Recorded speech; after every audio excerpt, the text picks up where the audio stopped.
নমস্কার বন্ধু, আমি শুভ্রা রান্নাঘরে। আজকে দেখুন চিলি পনির, দেখে নিন। আর পনিরটা দেখুন ভাজতে দিয়ে দিয়েছি। পনিরটা ভাজা হয়ে গেলে পরে এরপরে একটু নেড়ে নিয়ে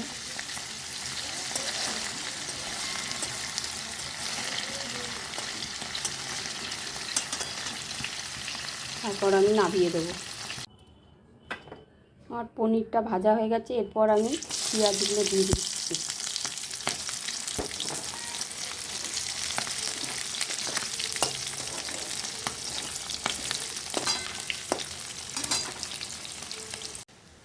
আমার পেঁয়াজটা বাদামি রঙের হয়ে গেছে, এরপর আমি টমেটো আর ক্যাপসিকাম দিয়ে দিলাম, দুটো একসঙ্গে দিয়ে দিলাম। এরপর আমি ভাজবো।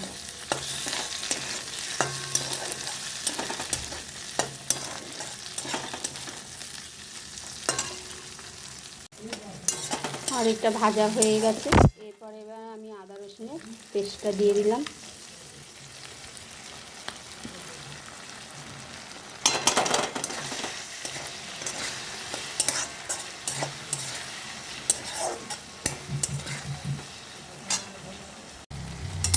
এটা আমার ভাজা হয়ে গেছে, এরপর আমি দিয়ে দিচ্ছি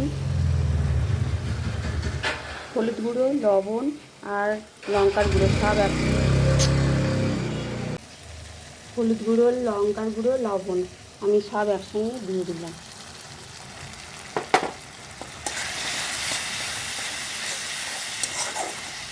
এটা ভালো করে কষাবো।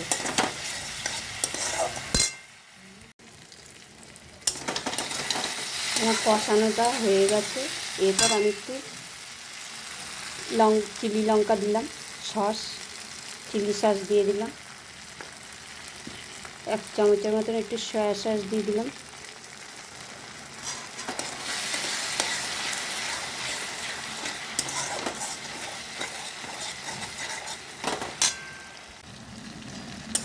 আমার সব মশলা দেওয়া হয়ে গেছে, কষানোটাও কমপ্লিট হয়ে গেছে, এরপর আমি একটু জল দিয়ে দেবো।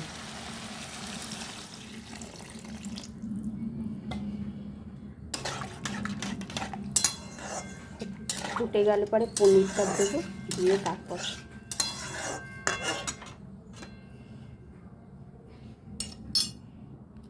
আমার ফুটে গেছে।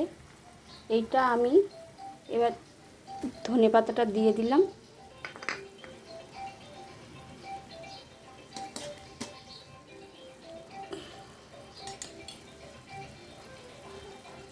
ভাজা পনিরগুলো দিয়ে দিলাম।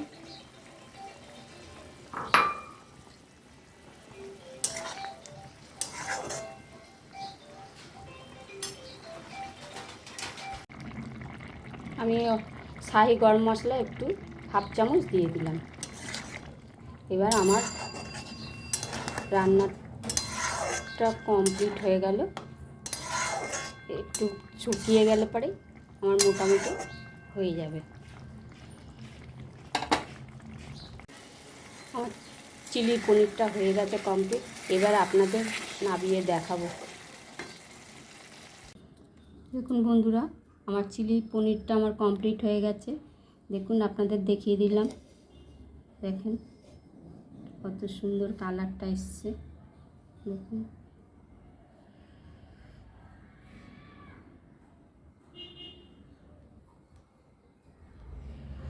যদি এই রেসিপিটা আপনাদের ভালো লাগে তাহলে লাইক, কমেন্ট, শেয়ার করতে ভুলবেন না।